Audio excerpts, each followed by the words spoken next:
In a series of social media videos circulating in June 2023, an Australian naturopath named Barbara O'Neill was seen promoting alternative health advice and natural remedies for various health conditions. But there's a catch. Hi, my name is Bokamoso, a junior trainer at Africa Check, the continent's first independent fact-checking organization.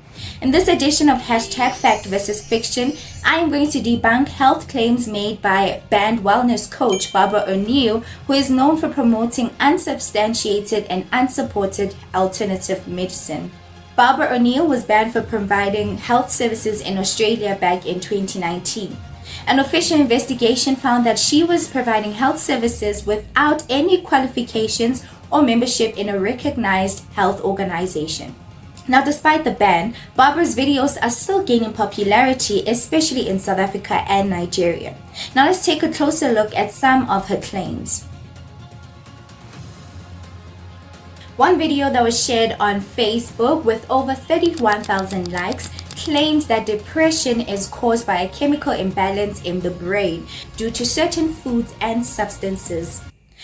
How you can prevent depression and how you can even conquer depression.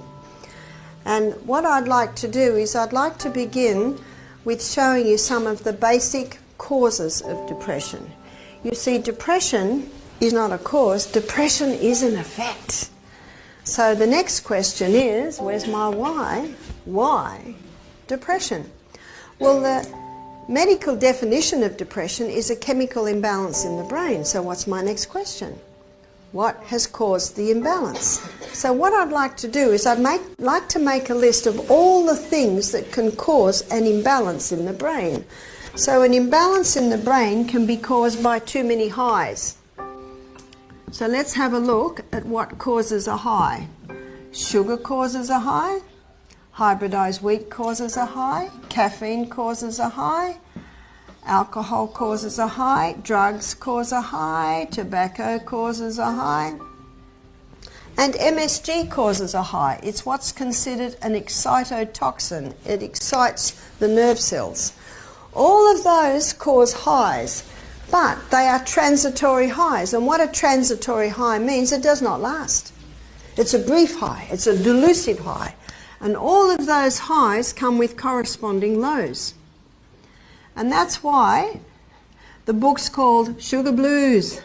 But recent research shows that depression is caused by a complex interaction between various factors.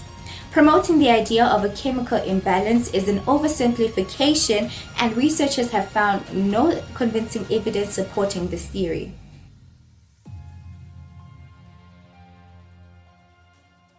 In another video, Barbara suggests that applying a mixture of Epsom salts and water is the best thing to use for a burn. That must sting.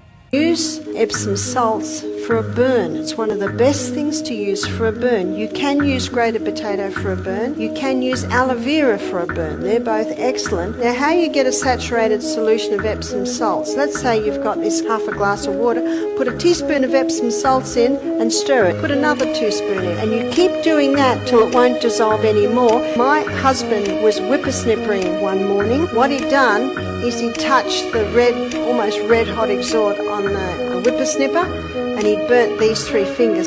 So I got a bowl of water and I put his hand in it, and then I put a few teaspoons of Epsom salts. I just said, just keep it in there. He said, it'll be right now, and he went to go, and then he came running back and put it in. So what I did, I got some cloths and I soaked it in the Epsom salt solution, and I kept it quite moist, and I put it over every finger, and then I put Glad Wrap and taped it. The pain came back, but only about 10% of the pain. In the bowl of water, no pain at all. While an old medical case report mentions its benefits, there is little research published on Epsom salt as a first aid treatment for burn. Scientifically, it is not recommended to use this remedy.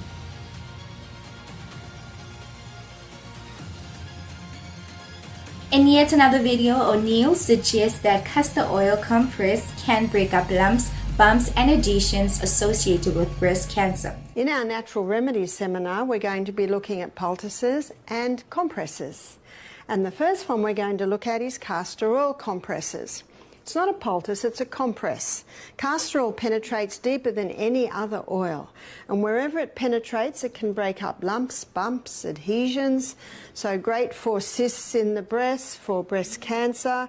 Now, despite castor oil's various uses, a comprehensive assessment by medical agencies found no evidence of any medical benefits apart from it being used as a laxative. So experts in breast cancer care also state unequivocally that there's absolutely no evidence suggesting or supporting that castor oil is or can be used as a treatment for breast cancer.